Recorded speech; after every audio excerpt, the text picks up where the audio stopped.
কলিজা শেষ করব।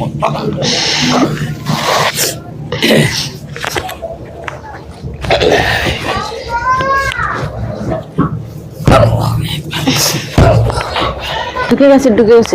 ঢোক ঢোক ঢোক ঢোক ঢোক ঢোক। এখন আমরা রোগীর মুখেই শুনবো এখন তার কি অবস্থা। এখন তোমার কি অবস্থা? জি আলহামদুলিল্লাহ অনেক ভালো। ভালো। যখন তুমি আমার রুমে এই জায়গায় যখন প্রথম আসলে এখন তখন কি কইতে পাও? জি না। হ্যাঁ, না বলতে পারি না। তোমার কোনো সমস্যা আছে? জি না একদম বর্তমান ভালো। হ্যাঁ আমি যে বোতলের ভেতর যে তোমাকে যেটা দেখাইলাম এটা কি তুমি দেখতে পারছিলা? এখন দেখো তো, দেখা যায়? দেখো তো বোতলের ভেতর কিছু দেখা যায় মানুষের মতো? হ্যাঁ। কয়জন? 30 জন মনে হয়। 30 জন? হ্যাঁ। এটা কি কেউ তোমাকে শিখিয়ে দিয়েছে না তুমি বাস্তবে দেখে বলছো? না দেখতেছি যখন। দেখতেছো? জি। এটা কি কিছু বলতেছে? না অনেক কান্না করতেছে। অনেক কান্না করতেছে। যাক দর্শক, আপনারা দেখলেন রোগীর নিজ মুখেই। আলহামদুলিল্লাহ, যেন রোগীটা অতি তাড়াতাড়ি সুস্থ হয়।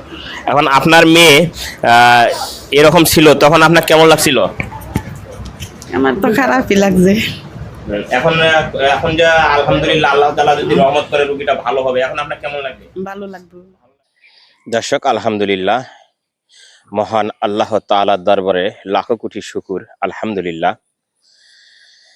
যে রোগীটা যে জিন ছিল ওকে আমরা বালিশ দিয়ে আক্রমণ করে দুর্বল করেছি, বোতলে বন্দি করে কতল করে দিয়েছি, এবং রোগীর মুখেই শুনলেন রোগীর এখন কি অবস্থা। আলহামদুলিল্লাহ, আগের চেয়ে অনেক সুস্থ। আর রোগীর অভিভাবক যে রোগীর মা ছিল তারও কথা শুনলেন। আলহামদুলিল্লাহ, রোগী এখন পরিপূর্ণ সুস্থ। মহান আল্লাহ তাআলার কাছে হাজার কোটি শুকরিয়া, যিনি আমাকে দিয়ে কোরআনের আয়াত দিয়ে এই সমস্ত রোগীদেরকে সুস্থ করতে পারতেছি। এইটাই আল্লাহ তাআলার কাছে লাখো কোটি শুকরিয়া। দর্শক, আপনাদের কাছে যদি জিনে আক্রান্ত এভাবে রোগী থাকে, অবশ্যই আমাদের স্ক্রিনে দেওয়া যে নাম্বার আছে এই নাম্বারের সঙ্গে যোগাযোগ করবেন। আমি মোস্তাফিজুর রহমান ওহিদুর কোরআনের আলোকে জিন ও জাদুর চিকিৎসা দিয়ে থাকি।